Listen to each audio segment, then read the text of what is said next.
Buat julung-julung kalinya, dialek orang laut akan bergema di pentas Perparisan Hari Kebangsaan 2026. Lagu Awok Diko karangan penggiat seni Asnida Daud bukan sahaja mengangkat budaya dan bahasa orang laut, malah memberi pengiktirafan terhadap kewujudan masyarakat berkenaan di Singapura.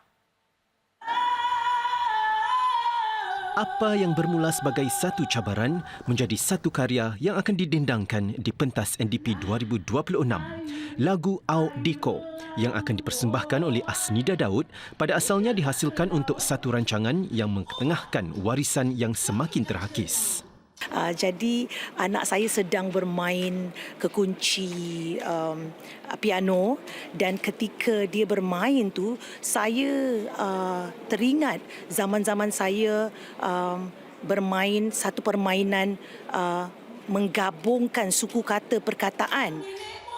Cik Asnida kemudian menggunakan konsep itu untuk menulis lirik lagu tersebut sebelum susunan muziknya dihasilkan oleh suaminya.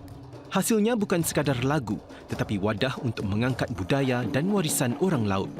Sebenarnya Awok Diko itu satu vernacular ataupun frasa yang sering diujarkan oleh orang-orang pulau dan saya ingin merakam frasa-frasa ini dalam lagu tersebut supaya ia tidak hilang begitu saja kerana saya rasa jika hilang bahasa itu, maka cerita kita juga akan hilang.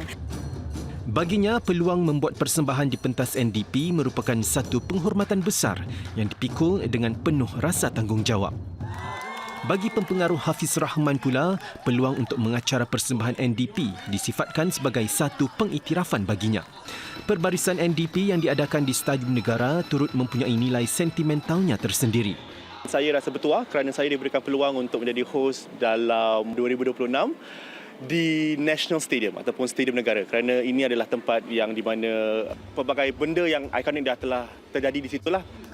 Sepanjang persiapan, Hafiz turut berganding dengan pengacara lebih berpengalaman seperti Joaquim Gomez dan Gurmeet Singh. Mereka tidak pernah membuat saya rasa bahawa saya ini seorang yang baru kerana saya rasa mereka pun akur bahawa kita semua ada kita punya experience sendirilah kan dalam bidang masing-masing. Menurutnya, penonton boleh menjangkakan pelbagai persembahan menarik tahun ini. Ini termasuk segmen aksi Mat Yoyo yang mengimbau zaman kegemilangan televisyen serta persembahan drone.